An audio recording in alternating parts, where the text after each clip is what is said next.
नमस्कार, मैं हूं आपके साथ लोकेंद्र त्यागी। आप देख रहे हैं न्यूज स्टेट मध्य प्रदेश छत्तीसगढ़। आपके मुद्दे में आज बात एक बार फिर से ओबीसी की। दरअसल सुप्रीम कोर्ट के फैसले के बाद ये साफ हो गया है कि मध्य प्रदेश में ओबीसी आरक्षण के साथ ही निकाय और पंचायत के चुनाव होंगे, लेकिन ओबीसी महासभा इस फैसले से खुश नहीं है। यही वजह है कि ओबीसी महासभा ने 21 मई को प्रदेश बंद का ऐलान कर दिया है। महासभा का कहना है कि 27% से कम आरक्षण मंजूर नहीं। ऐसे में कई सवाल उठ रहे हैं जिन पर आज हम करेंगे चर्चा। कुछ खास मेहमान भी हमारे साथ जुड़ेंगे, लेकिन उससे पहले आज की रिपोर्ट आप देखिए।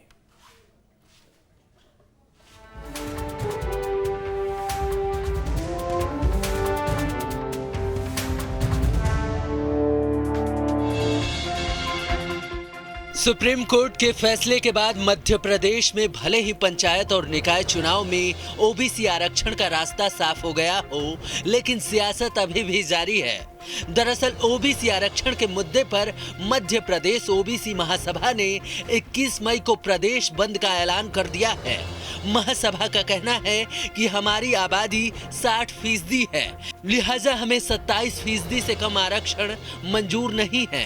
27% से कम आरक्षण पर महासभा चुनाव का विरोध करेगी। आरक्षण में से 50% की सीमा हटाए जाने की मांग भी की गई है। 14% आरक्षण पर खुश होने वाले ओबीसी विरोधी हैं। चुनाव तभी हो जब ओबीसी को पूरा हक मिले। वहीं ओबीसी महासभा के इस बंद को कांग्रेस का भी समर्थन मिल रहा है। एमपी कांग्रेस ने इसके लिए बकायदा जिला इकाइयों को पत्र जारी कर बंद को समर्थन देने के निर्देश दिए हैं। पूर्व सीएम कमलनाथ का भी यही कहना है कि पिछड़ा वर्ग के साथ अन्याय हुआ है। अन्याय पिछड़ा वर्ग के साथ हुआ है, क्योंकि भारतीय जनता पार्टी की सरकार शिवराज सिंह जी ने सुप्रीम कोर्ट के सामने पिछले 3 महीने में सही तरीके से अपने पेश नहीं किए। आज सुप्रीम कोर्ट ने जो फैसला किया है, आरक्षण है पर उचित आरक्षण ले लेना और हमारे पिछड़े वर्ग के साथ अन्याय है। निकाय और पंचायत चुनावों में ओबीसी आरक्षण पर आए सुप्रीम फैसले के बाद जहां एक तरफ ओबीसी महासभा ने 21 मई को बंद का ऐलान कर दिया है, तो वहीं कांग्रेस लगातार बीजेपी पर हमलावर है। ओबीसी आरक्षण 27% नहीं होने का हवाला देकर सरकार पर निशाना साध रही है। मतलब साफ है कि निकाय और पंचायत चुनावों में कौन सबसे बड़ा ओबीसी हितैषी है, इस बात की भी होड़ मच गई है। Team news state.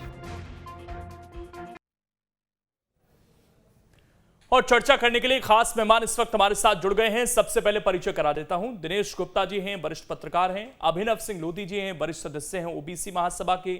Animesh Bhargava जी हैं, प्रवक्ता हैं बीजेपी के। और शिवम शुक्ला जी हैं, प्रवक्ता हैं कांग्रेस के। आप चारों का बहुत बहुत स्वागत है। अनिमेश भार्गव जी, आप लोग तो जश्न मना रहे थे कुछ दिन पहले कि हमने आरक्षण दिला दिया, और अभी भी ओबीसी खुश नहीं है। कल प्रदेश बंद का ऐलान किया गया है।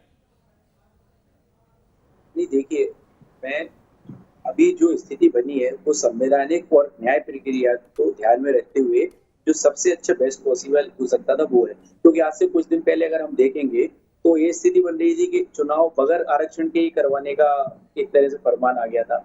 लेकिन जिस तरह से हमारे माननीय शिवराज सिंह जी के नेतृत्व में भारतीय जनता पार्टी की सरकार ने ओबीसी हमारे वर्ग का पक्ष रखा, ट्रिपल टेस्ट के वहां पे आंकड़े प्रस्तुत किए, उसके बाद कहीं ना कहीं माननीय सुप्रीम कोर्ट इस निर्णय पे पहुंचा कि आप आरक्षण के साथ चुनाव करा सकते हैं।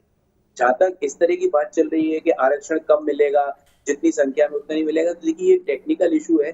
कई जगह यहाँ पे हमारे ओबीसी भाइयों को 25% तक आरक्षण मिलेगा और किसी स्थान पे 27% और उससे ज्यादा भी जा सकता है। तो ये देखिए, चूंकि इसमें एक बाध्यता है, माननीय सुप्रीम कोर्ट का आदेश है कि 50% क्रॉस नहीं करना है, तो कई संवैधानिक व्यवस्था है उसको ध्यान में रखते हुए जो हमारे ओबीसी भाइयों के लिए भारतीय जनता पार्टी की मध्य प्रदेश सरकार माननीय शिवराज सिंह जी के नेतृत्व में जो अच्छे से अच्छा कर सकती है उसके लिए प्रयास कर रही है। खुश तो नहीं है ना ओबीसी? आप लोगों के लिए तो अच्छे से अच्छा है, लेकिन ओबीसी तो प्रदेश बंद का आह्वान कर रहा है। नहीं, देखिए क्या है, एक हमको देखिए, हमारा देश संविधान और कानून से चलता है। अगर माननीय सुप्रीम कोर्ट का आदेश है कि 50% क्रॉस नहीं करना है, तो उसमें रहते हुए और संवैधानिक व्यवस्था को देखते हुए जो सबसे अच्छा हम कर सकते थे हमारे ओबीसी भाइयों के लिए वो हमने प्रयास किया है। इसके लिए हमारे माननीय शिवराज जी ने अपना विदेश दौरा रद्द किया, हमारे गृह मंत्री जी, हमारे भूपेंद्र सिंह यादव जी, भूपेंद्र सिंह जी सब काम छोड़ के इसके लिए अपना पक्ष रखने के लिए गए, और हमने जो एक व्यवस्था बन रही थी कि चुनाव बगैर आरक्षण क्यों होने जा रहा था, उसके लिए हमने जितना हो सकता था अपने ओबीसी भाइयों को पक्ष रखा, और आज हम इस स्थान पे लाए कि आज हम आरक्षण के साथ चुनाव करा रहे हैं। और निश्चित ही ये एक बहुत अच्छी मतलब भारतीय जनता पार्टी ले लेता हूं। अभिनव सिंह जी, यही बेस्ट है सर संवैधानिक व्यवस्था के अगर लिहाज से देखें, कोर्ट की गाइडलाइंस देखें, तो फिर विरोध क्यों?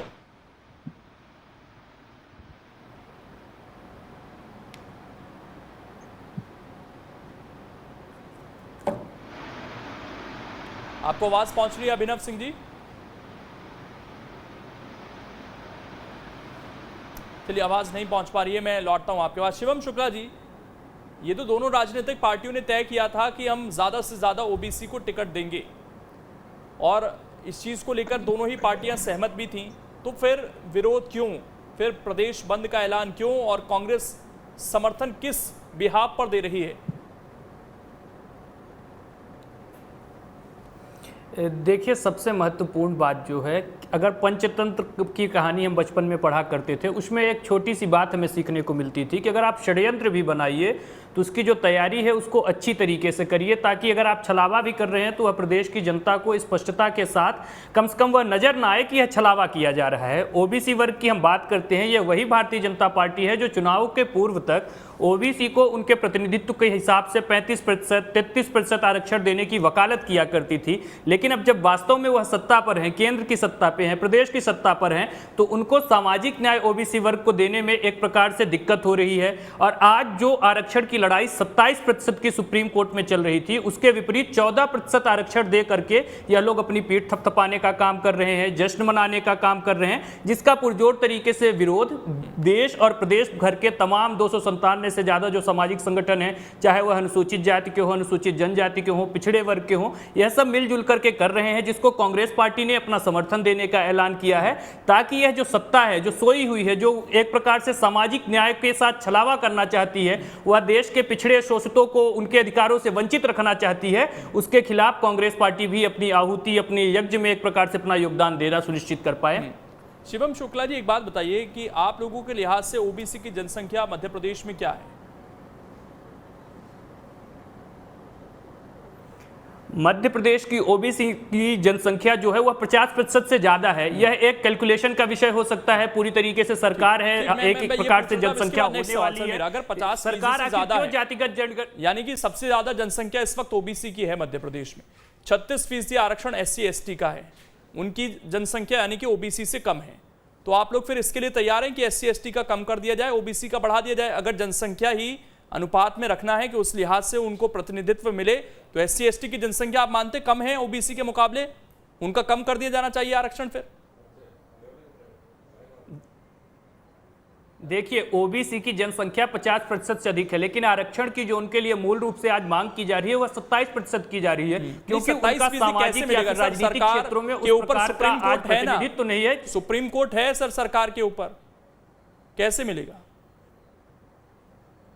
देखिए, सुप्रीम कोर्ट जो भी निर्णय लेती है वह तर्कों के आधार पर लेती है, तथ्यों के आधार पर लेती है। यह तो इस चीज पर निर्भर करेगा कि हमारी प्रदेश की सरकार ओबीसी की जो मांगे हैं, उनकी जो लड़ाई है, उसको कोर्ट में किस तरीके से लड़ती है। और सुप्रीम कोर्ट का कोई निर्णय आखिरी तो है नहीं, उसको कई बार चुनौती दी जाती है। जस्टिस JS वर्मा, जिसकी थ्योरी की लगातार बात होती है जब हम बात करते हैं कि हमारा देश एक हिंदू राष्ट्र है, हिंदू सिविलाइजेशन है, उन्होंने ही एक बात कही थी कि supreme court is supreme but not infallible. और सुप्रीम कोर्ट स्वाभाविक सी बात है कि कई बार गलत निर्णय ले सकती है, क्योंकि वह तथ्यों पर निर्णय लेती है, उसको चुनौती दी जा सकती है, उसको एक बार पुनः से लड़ाई लड़ी जा सकती है। लेकिन मध्य प्रदेश सरकार की मंशा, मैं तो ये जानना चाह रहा था, अगर 50% किसी की जनसंख्या है ओबीसी वर्ग को और आप उसके लिए 27% आरक्षण मांग रहे हैं, तो फिर SC ST का तो उस अनुपात में कम होना चाहिए। आप लोगों के जो तर्क हैं उस हिसाब से, अगर उनकी जनसंख्या कम है।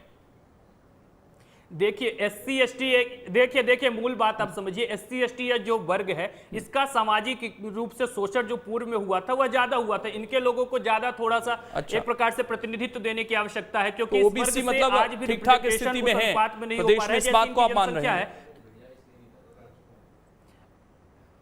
नहीं, कंपेरेटिवली आप देख लीजिए ओबीसी, लेकिन उनकी भी स्थिति, उनमें भी कई जातियों की स्थिति निरंतर दयनीय बनी हुई है, जिसको आगे लाने के लिए कांग्रेस पार्टी प्रतिबद्ध है। और यही कारण है कि हमारी जब 18 महीने की सरकार थी तो कमलनाथ जी ने एक अध्यादेश ला करके ओबीसी को पूरे प्रदेश में 27% आरक्षण देने का निर्णय लिया था। लेकिन भारतीय जनता पार्टी जब से वापस सत्ता पर काबिज हुई है, यह एक नया अध्यादेश ले आए, जिसके कारण पूरी जो लड़ाई थी यह सामाजिक न्याय की, वह कमजोर होती चली गई। इनको अपना अध्यादेश वापस लेना पड़ा। लेकिन यह मामला कोर्ट में गया। कोर्ट में इन्होंने जो एक प्रकार से वह ट्रिपल टेस्ट था, उसके नतीजों को अच्छे से नहीं रखा, उसके फैक्ट्स को सुप्रीम कोर्ट के सामने नहीं रखा, जिसके परिणाम स्वरूप सुप्रीम कोर्ट ने ओबीसी वर्ग के विपरीत में निर्णय दिया है। ठीक, मैं आ रहा हूं आपके पास। अभिनव सिंह जी जुड़ गए हैं। अभिनव सिंह जी, सरकार का यह पक्ष है कि जो बेस्ट हो सकता था वो दिया जा रहा है और 14% से ज्यादा भी दिया जाएगा कुछ जगहों पर।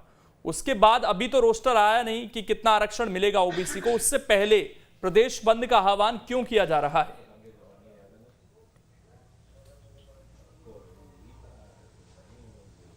मैं बताता हूं ना। जी बताइए सर। हेलो, बोलिए बोलिए, आपकी आवाज आ रही है सर। मेरे से पूछ रहे हैं आप? जी आपसे ही पूछ रहा हूं सर। हाँ, देखिए क्या है, जिस तरीके से पिछड़ा वर्ग को आरक्षण मिलना चाहिए, सवर्णों का आरक्षण जो है 10% जो दिया गया वो 48 घंटे में दे दिया। और सुप्रीम कोर्ट से ऊपर लोकसभा और राज्यसभा, ये जो लोग कानून बनाते हैं उस हिसाब से देश में व्यवस्थाएं चलती हैं। तो आप 9वीं अनुसूची में जो भी हमारी जनसंख्या है, हमारी जाति जनगणना करिए, क्यों नहीं कर रहे हैं आप? 27 पे आप हमको क्यों टिकाना चाहते हैं? आप 27 पे टिका के जो बाकी हिस्सा बचता है पिछड़ा वर्ग का, वो कौन खाएगा? आप मूल बात पे आइए ना। आपको जब अधिकार, सवर्ण वर्ग को अधिकार दिए जाने होते हैं तो वो 48 घंटे में मिल जाते हैं। हमारे लिए, ओबीसी के लिए दुनिया भर की पंचायत है। नहीं, आपको ये पता होगा सर, देश का सबसे बड़ा गैर आपको ये राजनीतिक पता होगा कि वो मामला भी कोर्ट में है। हालांकि उस पर स्टे नहीं है, लेकिन वो पूरा मामला कोर्ट में चल रहा है। मुझे पता है, बट आपने 48 घंटे में निर्णय तो लिया ना। ओबीसी पे भी निर्णय लीजिए ना। चलिए, वो भी चला जाएगा कोर्ट में। तो सरकार तो 27% देने के लिए तैयार थी ना, कांग्रेस देकर गई, जिसका क्रेडिट आज तक वो लेते हैं। वो कोर्ट में ही तो अटका सर मामला। भाई हम 27, आपके 4 बच्चे हैं, 2 को सब कुछ दे देंगे, 2 को कुछ नहीं देंगे क्या? 2 को आधा दे देंगे, ऐसा कोई सिस्टम है क्या? नहीं, मैं वही सवाल पूछ रहा हूं दोनों पॉलिटिकल पार्टी से। तो फिर उनका कम होना चाहिए। आप इस बात के समर्थन में हैं, फिर SC ST का कम किया जाए।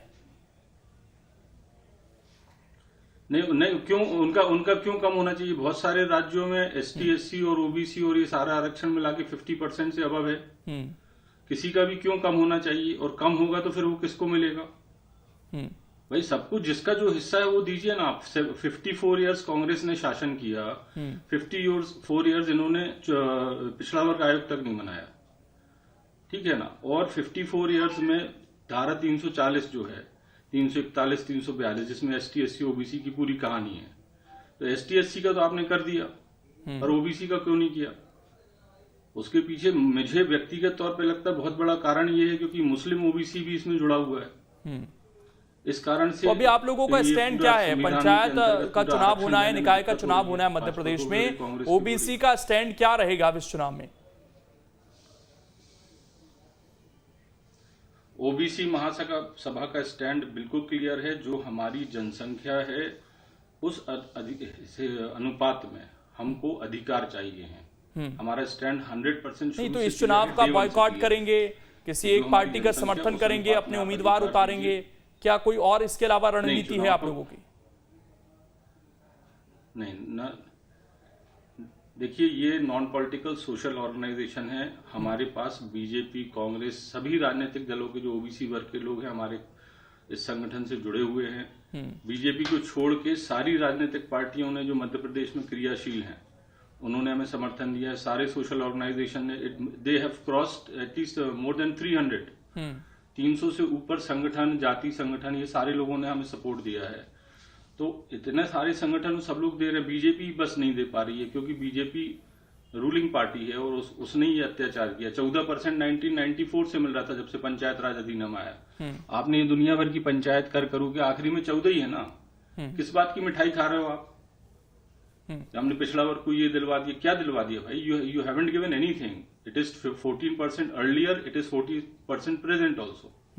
ठीक, मैं एक रिएक्शन दिनेश गुप्ता जी का ले लेता हूं. दिनेश गुप्ता जी, लगा कि अब कोर्ट से फैसला आ गया और अभी हम इंतजार कर रहे थे कि आखिर में आरक्षण फाइनली कितना सरकार देती है, लेकिन उससे पहले बंद का आह्वान किया गया, कांग्रेस ने समर्थन दे दिया.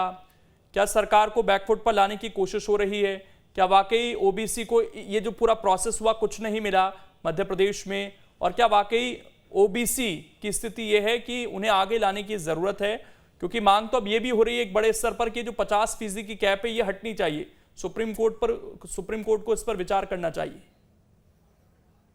लोकेश जी, क्या 27% आरक्षण दिया जा सकता है? इसमें सबसे महत्वपूर्ण जो तथ्य है वो यही है, जो लड़ाई है वो 27% की है और सुप्रीम कोर्ट ने उस 27% के दावे को इनिशियली जो इंटरिम ऑर्डर था उसमें रिजेक्ट कर दिया और डिलिमिटेशन और दूसरे तथ्यों के आधार पर पंचायत और नगरीय निकाय के चुनाव में उसमें 14% की परमिशन दी और उसमें भी ट्रिपल टेस्ट का जो क्लॉज है वो लागू है. देखिए, मध्य प्रदेश में सारे राजनीतिक दल इस तथ्य को जानते हैं कि 50% की जो सीलिंग है उसमें ओबीसी को क्या दिया जा सकता है. आप जो एसटी का जो 20% का आरक्षण है वो एक संवैधानिक प्रावधान है, उसको आप कम नहीं कर सकते. एससी का 16% का है, वो आप कम नहीं कर सकते. तो जब आपके पास बचता टोटल 14% है, फिर आप कैसे जाएंगे? जो अभी जो स्थिति है कि हम बार बार जो जिस तरह से सुप्रीम कोर्ट बात कर रही है कि आप बार बार आरक्षण दीजिए, उसमें भी क्या आप एससी एसटी का आरक्षण कम कर पाएंगे क्या? ये तथ्य सारे राजनेता जानते हैं, चाहे कमलनाथ जी हो जो इतने सीनियर लीडर है, इतने सालों लोकसभा के सदस्य रहे हैं, चाहे मध्य प्रदेश की सरकार हो और मुख्यमंत्री हो. जब ये फैसला लिया गया कि हम सरकारी नौकरियों में 27% आरक्षण देंगे, वो उस वक्त भी हाई कोर्ट ने रोक दिया और अभी तक रुका हुआ. तो ये जो आरक्षण की राजनीति में जिस तरह का ठहराव आया था, हमने देखा था ना कि जब 50% की सीलिंग सुप्रीम कोर्ट ने तय कर दी थी, उसके बाद ठहराव आ गया. तो कहीं ना कहीं ये जो जिस तरह से हम देख रहे हैं कि एक हिंदुत्व की लड़ाई चल रही है, तो उसके सामने फिर एक बार ओबीसी की राजनीति को खड़ा करने की कोशिश की जा रही है. तो कहीं ना कहीं इसके पीछे चुनावी राजनीति है, वोटों की राजनीति है और ओबीसी आरक्षण को मुद्दा बनाने की कोशिश है. इसमें ऐसा नहीं है कि इस तथ्य को ओबीसी नहीं जानता कि उसकी जो सीलिंग है, अपर सीलिंग है, उसमें एससी एसटी को कैसे हटाएगा. और जिस तरह से ट्रिपल टेस्ट है, उस फार्मूले में अल्टीमेटली आपको बताना तो है ना कि आपके फाइनेंशियली आप किस तरह से हैं, गवर्नमेंट जो है सर्विस में आपका रिप्रेजेंटेशन कितना है, पॉलिटिकल रिप्रेजेंटेशन है कि नहीं.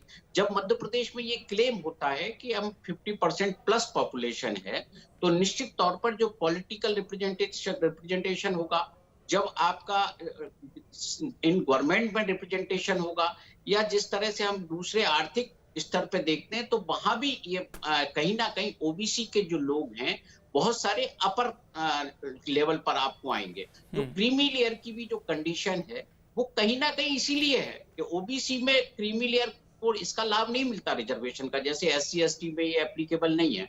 तो कहीं ना कहीं ट्रिपल टेस्ट तो पहले भी इसी चीज का लगा हुआ, लेकिन अभी तक जो राज्यों ने इस बात के आंकड़े नहीं दिए कि इससे का फायदा क्या हुआ. जो मध्य प्रदेश की स्थिति आप संपूर्ण तौर पर देखेंगे महाराष्ट्र से भिन्न है, क्योंकि महाराष्ट्र में एसटी और एससी पॉपुलेशन उतनी नहीं है कि वहां आप 50% की सीलिंग ओबीसी के साथ लगे. आप झारखंड में भी नहीं मिलेगी, राजस्थान में भी नहीं मिलेगी, क्योंकि मध्य प्रदेश एकमात्र ऐसा राज्य है जहां एससी एसटी की पॉपुलेशन कहीं ना कहीं जो अपर लिमिट है, जो सीलिंग है रिजर्वेशन की, वो उससे ऊपर जाने को रोक रही है. बिल्कुल. पूरी जो स्थिति बनती हुई नजर आ रही है इस वक्त अनिमेश भार्गव जी, क्योंकि 2018 में एक बड़ा मूवमेंट एट्रोसिटी एक्ट को लेकर हुआ था और बड़ा नुकसान उस वक्त हुआ था आप लोगों को. ये उसी तरह का मूवमेंट अगर खड़ा हो गया तो आपको लगता है कि नुकसान होगा, और कांग्रेस पार्टी इसीलिए इसे समर्थन भी दे रही है? बिल्कुल, आपका कहना सही है और कांग्रेस पार्टी के पास करने को सिर्फ यही बचा है. कांग्रेस पार्टी आज यहाँ पे अगर मध्य प्रदेश की स्थिति में अगर ये सब बातें कर रही है, तो अभी कांग्रेस पार्टी को नहीं भूलना चाहिए कि उनके समर्थन से बनी हुई महाराष्ट्र में सरकार का ओबीसी आरक्षण पे क्या हुआ. हमारी सरकार ओबीसी आरक्षण की पक्षधर है. इसलिए जब माननीय सुप्रीम कोर्ट ने मना किया उसकी आरक्षण के साथ आप चुनाव नहीं कराएंगे, उसके बाद हमने दोबारा अपना पक्ष रखा और कहीं ना कहीं सुप्रीम कोर्ट से, माननीय सुप्रीम कोर्ट से हमें आदेश लेके आए कि आप आरक्षण के साथ जाइए। और मैं आपको ये बताना चाहता हूँ बार बार ये कि ये टेक्निकल इशू है, इसमें अभी वर्किंग हो रही है। इसमें कई जगह ऐसा नहीं है सिर्फ 14% मिलेगा, कई जगह ओबीसी को इससे ज्यादा भी आरक्षण मिलेगा। लेकिन वो जो परिस्थिति बनेगी वहाँ पे जनसंख्या और जैसी जो जाति समीकरण होंगे उसके हिसाब से होगी।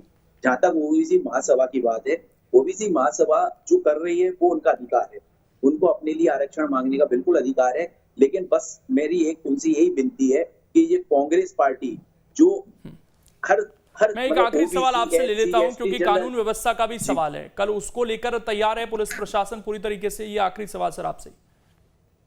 अनिमेश, बिल्कुल शांति का टापू है और यहाँ पे देखिए आंदोलन, लोकतांत्रिक तरीके से आंदोलन करना, अपनी मांग रखना, उसके लिए धरना प्रदर्शन करना सबका अधिकार है। लेकिन कहीं ना कहीं हमारा प्रशासन, हमारी पुलिस इन सब व्यवस्थाओं को बनाने के लिए प्रतिबद्ध है, पहले भी रही है, अभी भी है। और निश्चित रूप से, और मुझे पूरा विश्वास है कि हमारे ओबीसी भाई अगर किसी राजनीतिक पार्टी के बहकावे में नहीं आए तो हमारे ओबीसी भाई बहुत ही समझदार लोग हैं। और वो हमेशा, एक भारतीय जनता पार्टी तो है जिसने ओबीसी के इतने बड़े बड़े नेता दिए। आज कांग्रेस का इतिहास अगर आप देखेंगे आज, तो उसकी तुलना अगर हमारे इससे करेंगे तो हमारे ओबीसी भाई भी समझते हैं कि भारतीय जनता पार्टी ही उनकी ऐसी पार्टी है। तो इसलिए कोई ऐसी अप्रिय घटना, ये सारी चीजें हुई लेकिन फिर भी इस चीज को लेकर सभी दोनों ही पार्टियां सहमत हैं कि ओबीसी की स्थिति बेहतर नहीं है, इसलिए आरक्षण की जरूरत है उन्हें। सर समय इतना ही है, माफी के साथ मैं रोक रहा हूं आप सभी को। शुक्रिया जुड़ने के लिए और इस डिबेट का हिस्सा बनने के लिए। लेकिन यही अपील है कि लोकतंत्र में अपनी बात रखने का पूरा अधिकार है, लेकिन कानून व्यवस्था का पूरा ख्याल रखा जाए और संवैधानिक दायरे में रहते हुए अपना प्रदर्शन किया जाए। फिलहाल छोटा सा ब्रेक, खबरें लगातार जारी है।